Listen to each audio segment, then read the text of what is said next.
자, 그다음에 어쨌든 이제 미술 작품을 해석하고 분석해서 이제 해석하고 평가하는 일들을 이제 여러분들이 나중에 하시게 될 텐데 이거를 좀 구분할 줄 알아야 돼요. 작품에 대한 설명을 할 때 보통 이 세안도로 예를 들면 이런 얘기들을 많이 합니다.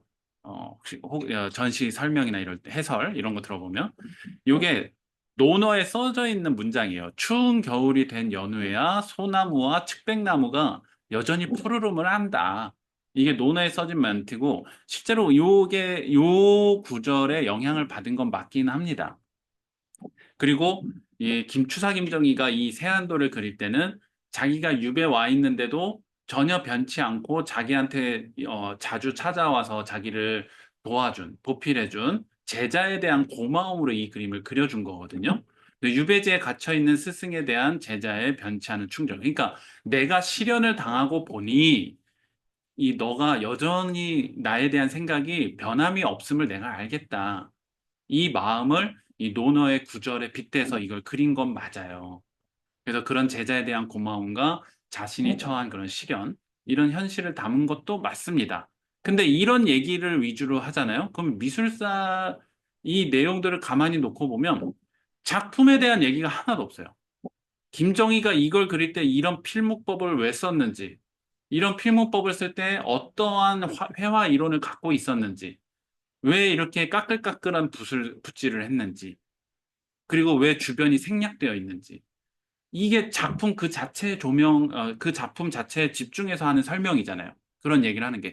근데 이런 얘기 없이 제자에 대한 고마움, 그냥 다 로맨틱하죠. 근데 이거는 그냥 좀 쉽게 표현하면 그냥 어린이용 해설 정도로에 불과합니다.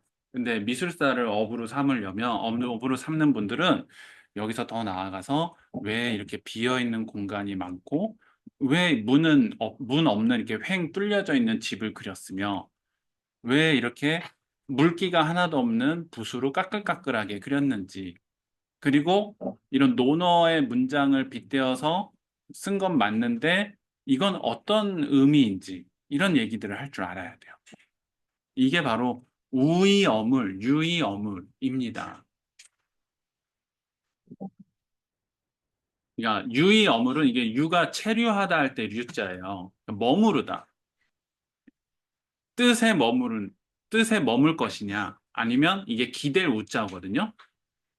뜻에 기대어 표현할 것이냐. 이게 얼핏 비슷한 말 같지만 완전히 다릅니다. 뜻을 기회에 스킬에 머물게 하는 사람이 이제 유의어물이라는 의미인데 그림을 그릴 때 스킬에 천착해서 스킬 위주로 다가가는 사람보다는 동아시아 미술사에서는 그 스킬은 당연히 공부해야 될 학습해야 될 대상이긴 하지만 그걸 넘어서서 나는 무엇을 표현할 것인가, 어떤 생각을 그림에 담을 것인가, 그걸 더 높이 여겼어요. 동양 미술사에서는. 추사 김정희도 당연히 그랬고요. 그러니까 유의 어물이 아니라 스킬에 집착한 사람이 아니라 어떠한 뜻을 표현하고자 할 때 거기 그 뜻을 표현할 때 가장 적합한 스킬은 무엇인지 이걸 골라서 쓴단 말이에요.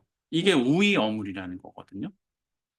그러니까 이런 개념을 써가지고 그래서 이렇게 여백도 많이 썼고 물기가 없는 붓으로 그림을 그린 것도 이러이러한 이유가 있습니다. 이렇게 설명하는 게 작품 그 자체에 대한 설명이 되잖아요.